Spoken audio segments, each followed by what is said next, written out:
Так, сейчас поработаем над командой выдавливания.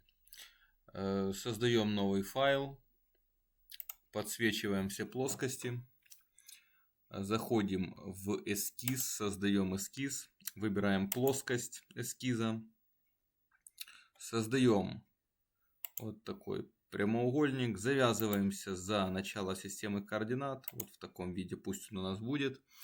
Видите, сразу черным выделено, какие у нас завязаны стороны прямоугольника.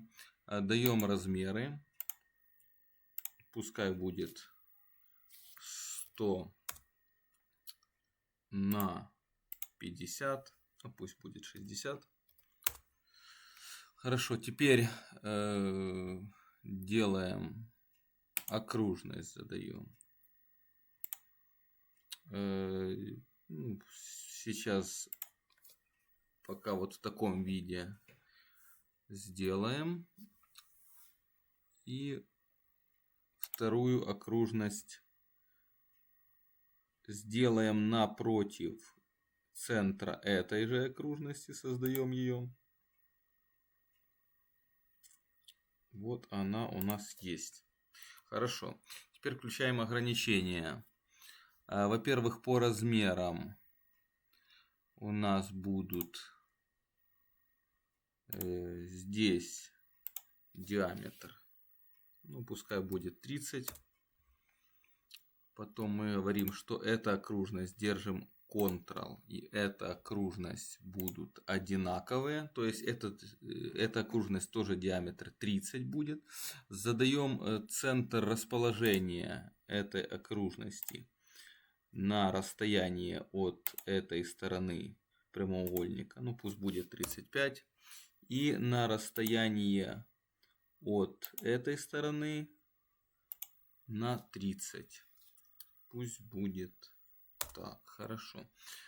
Теперь говорим Escape, выходим из размера, меню размера. Задаем центр окружности одной через Ctrl другой. И говорим, что у нас предлагает варианты вот коллинеарные, да? Коллинеарные не хочет. Ну, ладно, не хочет, значит, мы можем тоже задать размеры, расположение этой окружности. Это у нас будут тоже размеры, ну пусть будет тоже 30, и этой стороны пусть будет 25. Хорошо. Видите, эскиз полностью определен. Давайте поменяем здесь на 25. Вот таким образом это выглядит. Можем покрутить, посмотреть, что у нас получилось. Вот. Черного цвета, когда эскиз, это он полностью определен. Вот этого нужно добиться. Возьмем в меню линии, зайдем от точки окружности одной до другой. Вот такой касательный момент проведем. И точно так же от точки одной и до окружности другой по касательной. Вот у нас получилось. Опять-таки все черное. Мы можем еще сделать здесь трим. Вот, то есть убрать вот наши внутренние окружности. Вот получился такой эскиз. Мы его завершаем. Вот что мы имеем. Заходим в команду выдавливания, Extrude.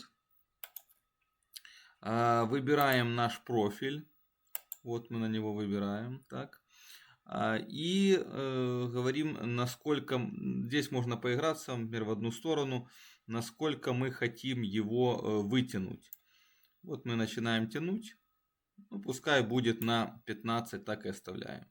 Говорим, что мы хотим создать здесь новое тело. Вот мы его создали. Теперь что можно еще здесь сделать? Можно сделать те же скругления. Вот скругление. Команда. Сначала мы говорим вот эти ребра. 1, 2, 3. 4. И говорим, какой радиус скругления у нас будет. Вот видите, 4 ребра у нас выбрано, edges. Ну, пускай будет 5. Вот получили мы. И теперь мы другой командой тоже скругление. Говорим, хотим скруглить вот эту кромочку. И здесь у нас будет радиус меньше. Ну, пускай будет 2. Окей. Вот мы получили такое тело. Можно же, вот здесь снизу, я уже говорил об этом, это история модели. Мы можем вот остановиться на этой последней команде. Правой кнопкой мыши Edit Feature. И можем сюда добавить еще, например, этот через Ctrl внутренний контур. Вот мы тоже его сделали 2 мм. Окей. Сохраняем данную команду. Данное наше упражнение, это у нас будет 7.2, если я не ошибаюсь, или 7.4, ну, не суть важно. Сохраняем. Вот, это нужно повторить.